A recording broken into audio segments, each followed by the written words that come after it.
네, 최적화 모델의 두 번째 토픽인 서포트 벡터 머신 SVM에 대해서 소개를 드리도록 하겠습니다. 원래 강의 교재에 있는 PT 자료를 이제 봤는데 사실 너무 어려워가지고 그걸 다 제가 이해하기도 어렵고 설명드리기도 어렵기 때문에 저는 그거를 몇 장 정도 이해할 수 있는 수준의 컷만 해서 소개를 드리고요. 나머지는 실제로 우리 스튜디오에서 동작되는 모습을 보면서 다시 설명드리고 비교하는 그 과정의 시간을. 그래서 아까 김은정 씨가 했던 거랑 정반대 과정으로 말씀을 드리도록 하겠습니다.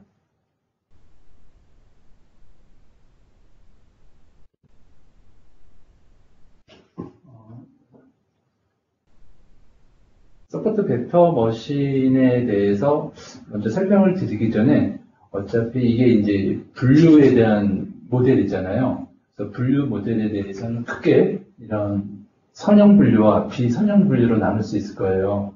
위에 보이는 것처럼 하나의 1차 직선으로 할 수 있는 분이 이제 선형 분류이고 밑에 나온 것처럼 1차 선으로 구분 지을 수 없는 게 이제 비선형 분류가 될 텐데요. 선형 분류에서 먼저 몇 가지 사례를 보면은 좌측 상단에 보면 직관적으로 느끼실 수 있듯이 이건 올바른 분류가 아닐 테고요.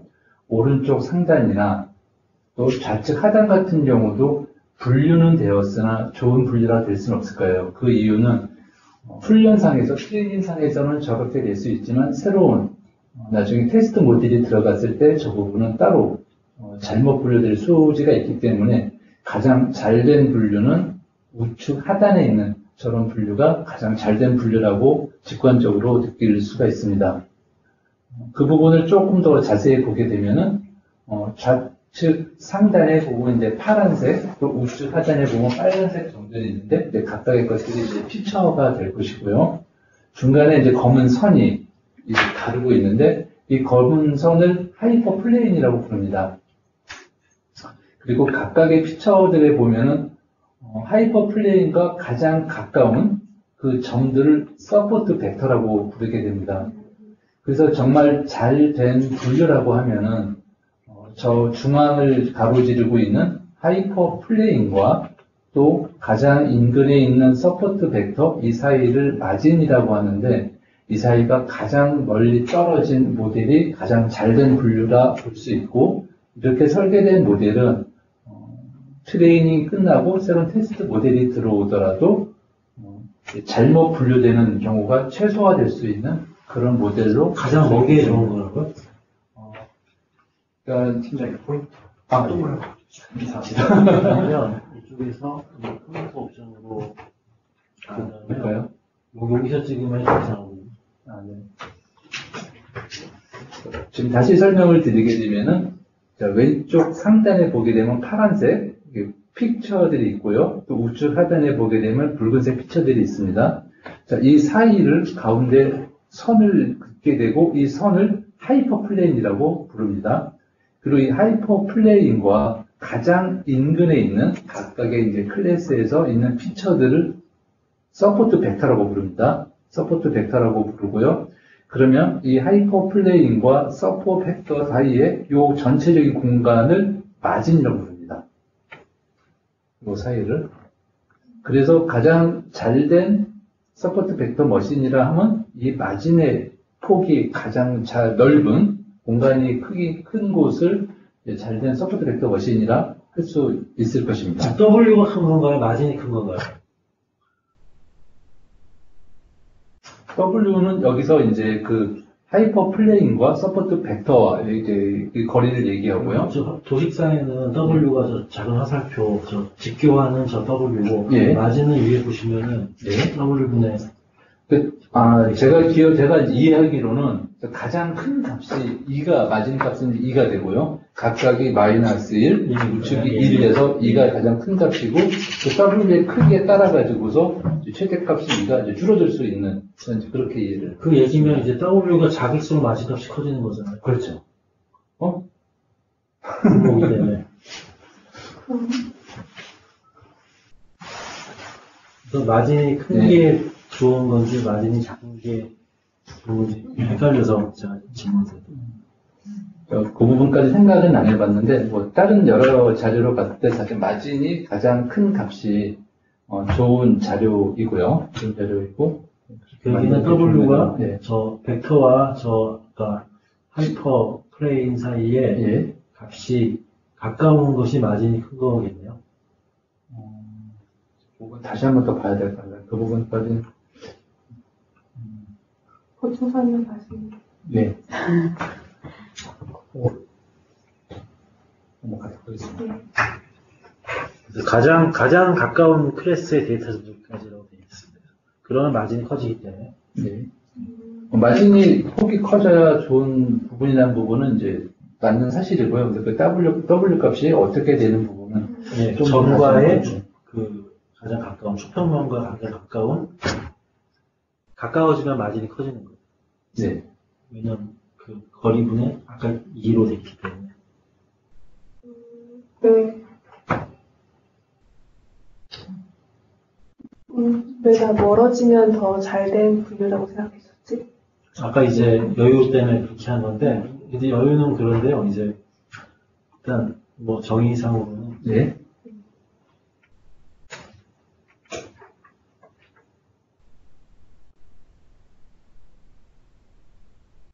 네, 그런 과정 속에서도 이제 또 하나의 문제가 발생을 할 수 있는데요. 좌측이나 우측이 되는 부분 각각 이제 문제가 생기고 있어요.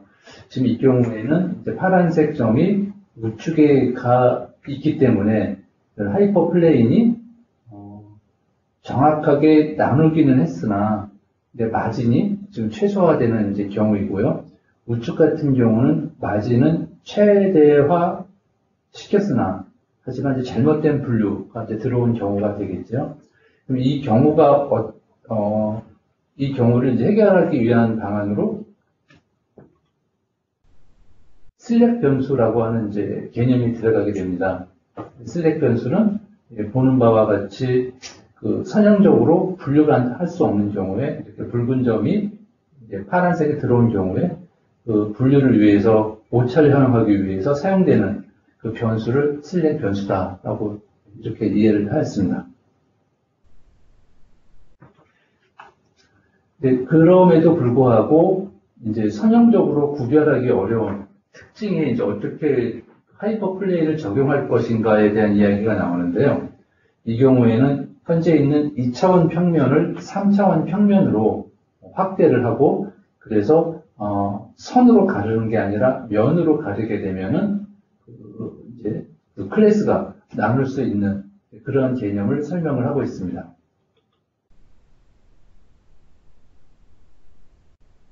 여기서 아까 설명을 드린 것처럼 2차원에 있는 그 피처들을 3차원으로 구분을 해서 나누기 위해서 선형적으로 구별이 가능하다는 방법을 이 중에서 이제 커널 트릭이다라고 설명을 하고 있습니다. 여기에서는 이제 자주 사용하는 커널 함수가 각각 이제 폴리노미얼, 가우시안 커널이 있다라는 부분이 이제 알려져 있고요. 다음에는 제가 그 실제로 스튜디오에 들어가서 각각의 모델들을 비교를 하면서 나오는 값에 대한 설명인데요. 좀 이따가 다시 이제 들어가서 보도록 하겠습니다.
이쪽에 왼쪽 화면이 제일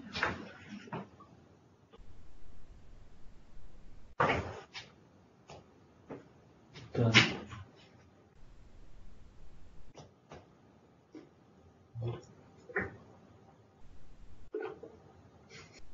괜찮습니까? 네.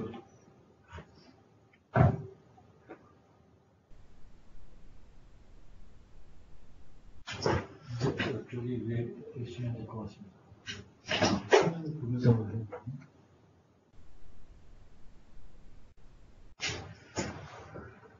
이쪽에 나타나지 않습니까? 있을 때 오른쪽으로 바뀌었으니까 왼쪽으로 가면 좋으니까 왜 안 오지?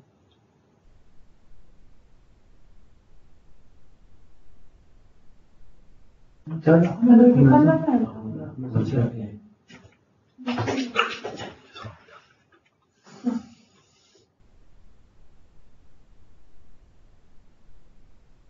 아까 전 이제 세션에 했던 뉴럴 네트워크도 다시 여기 이제 들어가 있고요. 그 다음에 이제 서포트 벡터 머신에 대한 모듈도 설치를 이제 했습니다.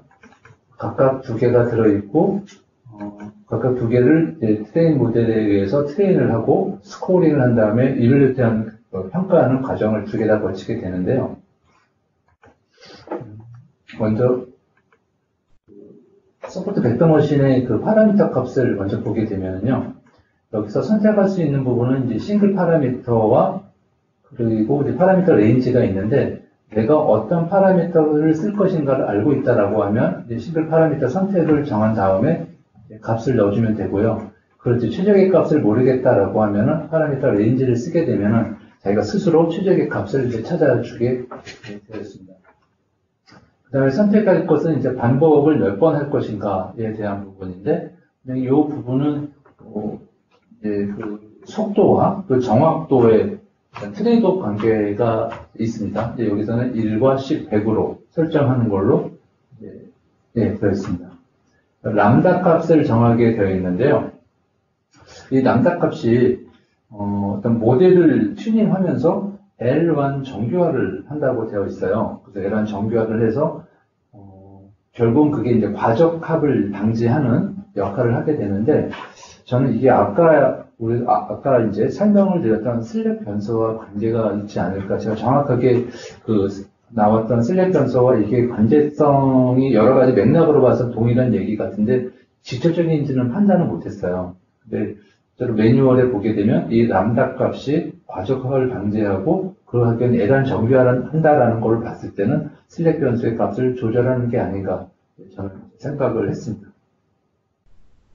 노멀라이즈 피처하고 프로젝트 더 유니스피어 이쪽 부분은 이거를 평균값 중심으로 자료를 모으고 이제 표준 편차로 스케일링을 하도록 이제 되어 있습니다. 이 교재에서는 둘 다 언체크로 하도록 선택되어 있었고요. 선택되어 있고요. 그 다음에 랜덤 시드는 123으로 두고서 시행을 하게 됩니다. 이쪽으로 이제 값을 맞추고, 마찬가지로, 여기서 이제 SVM 서포트 벡터 머신에 있는 모듈하고, 우리가 당초 가져왔던 당뇨병에서 정규화를 거쳐서 가져온 데이터에서, 쪽에서 60대 40으로 했죠.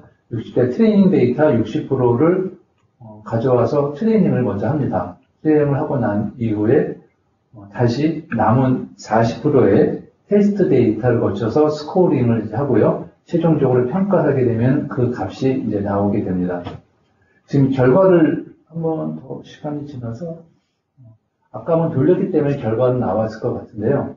지금 이 과정에서 사실 중요한 거는 결론적으로 얘기하는 부분은 이런 어떠한 데이터의 특성에 따라 이런 모델의 결과값은 달라질 수 있다. 그렇기 때문에 이런 분류, 머신러닝 돌릴 때에도 그 데이터가 어떤 유형에 따라 그 최적의 모델이 달라질 수 있으므로 그런 다양한 데이터에 따라서 다양한 모델을 돌려보고 최적값을 찾는 게 좋겠다라고 하는 부분이 이제 결론적인 이야기였고요. 그런 측면에서 각각의 값을 돌려보게 되는 그 결과가 나오는데요. 먼저 요 위 같은 경우는 그 부스트 디시전에 대한 그 결과값이거든요. 요 값하고 제가 방금 설명드렸던 서포트 벡터 머신의 값을 비교를 한 값이 여기에 나오게 되는데요. 내용을 보게 되면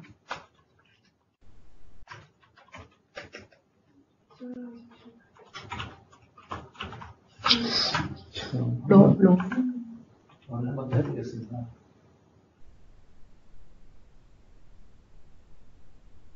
첫 번째 거는 있는데, 이거는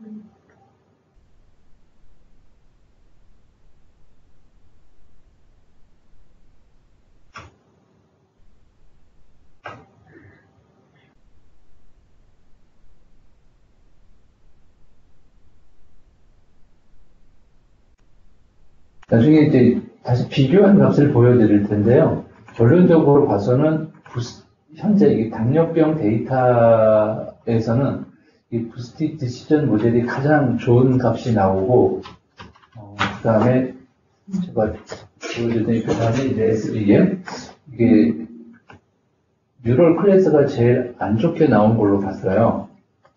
비교값이 이제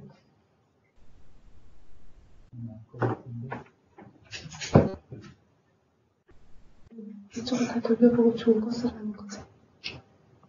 결론이. 맞아요. 결론은 다 돌려보고 좋은. 좋은 값을, 좋은 걸 쓰라라고 하는 게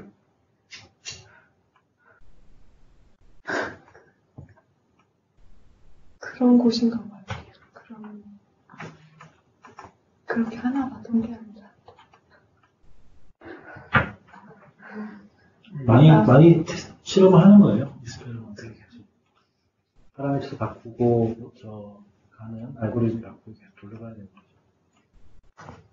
거죠. 중요한 부분 보게 되면은 이게 디시전 트리 값의 이제 ROC 커브고요. 이게 서포트 벡터 머신의 ROC 커브예요.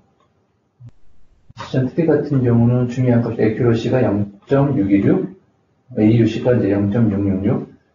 아시겠지만 accuracy는 전체 들어온 값 중에서 true, 어차피 이제 true하고 false가 결과 나오는데 전체 값 중에 true, false, true 네거티브가 합쳐진 값이 0.6이 있고요. AUC는 여기 나온 ROC 커브에서 전체 면적을 이야기하는 거기 때문에 숫자가 클수록 이제 좋은 거를 이제 나타냅니다. 두 개의 그 서프트 벡터 머신과 디시전 트리 같은 경우는 디시전 트리가 우수한 결과. 이 경우는 뉴럴 네트워크와 서프트 벡터 머신의 비교값이 되겠고요.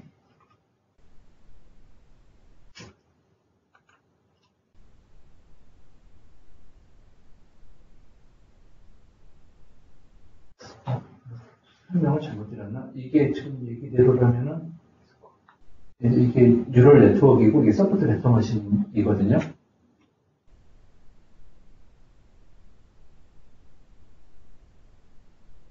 뉴럴 네트워크가 accuracy가 0.64, AUC가 0.69 정도가 나왔고요.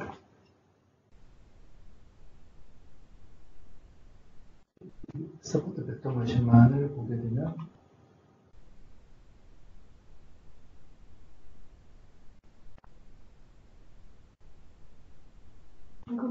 제가 똑같은 걸 열은 것 같은데. 네.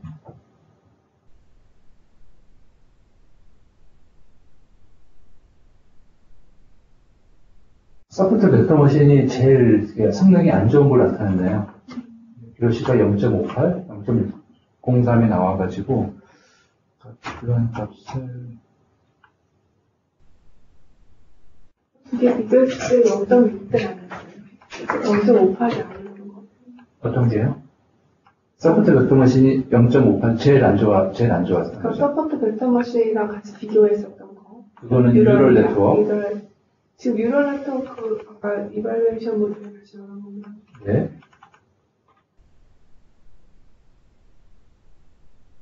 요게 뉴럴 네트워크이고 이게 서포트 벡터 머신이에요. 밑으로 좀 되니까. 네. 같이 보면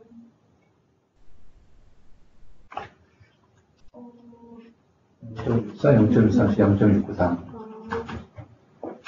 아까 제가 맨 마지막에 장표 뒤에 나온 게 그 내용이었거든요. 한번 보여드릴게요.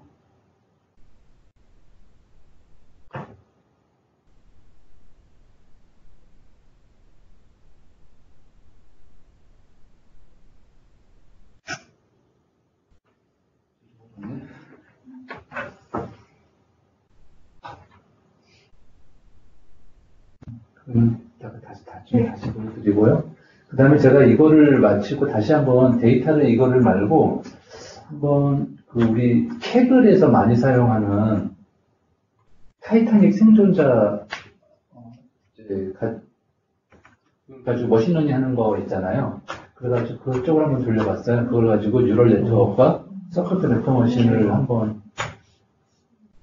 해봤습니다. 두 개는 뭐 어떤 차이가 있는지. 타이타닉 데이터는 무슨 데이터예요? 타이타닉 왜 캐글에 보면은 타이타닉 배를 승선한 사람들 중에서 생존자와 죽은 사람들 간의 그 데이터를 나온 게 어디 있고, 앉았을 때는 생존이 높냐 뭐 이런 거예요.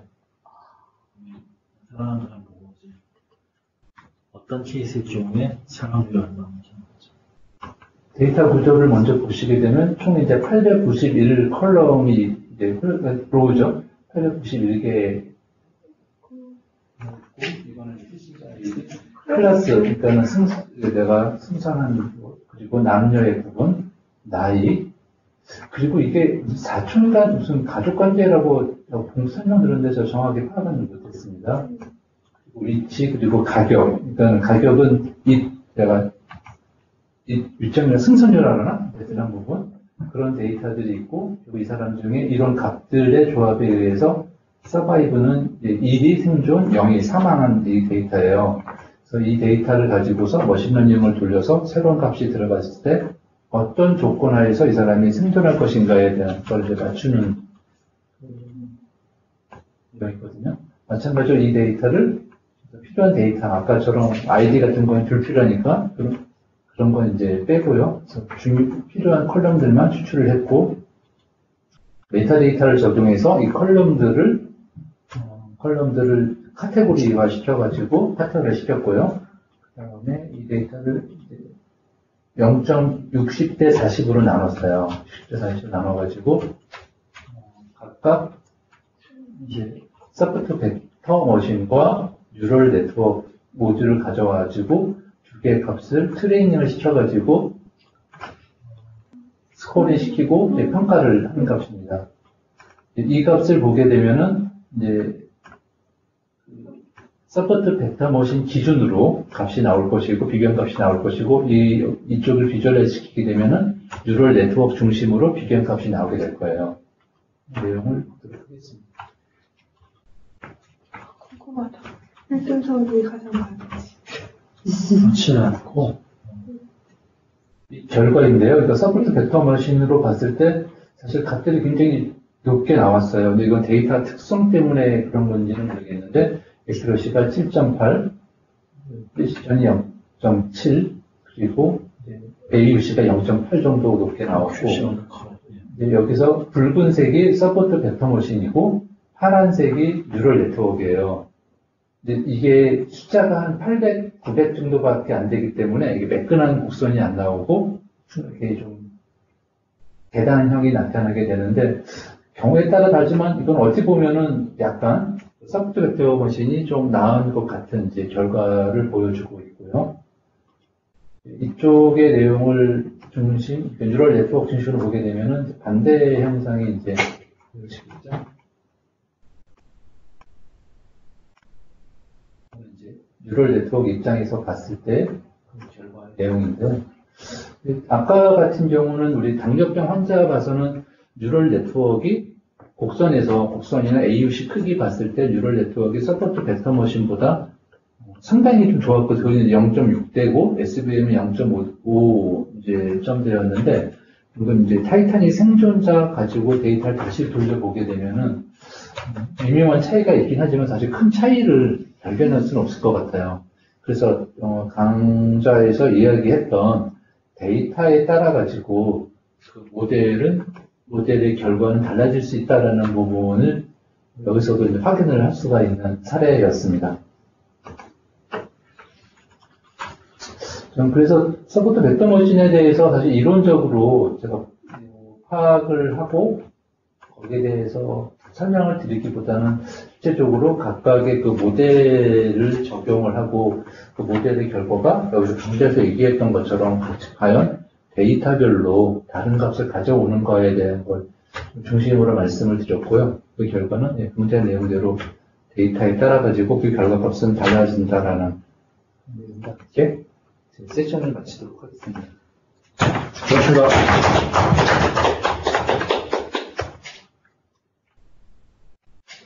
힘든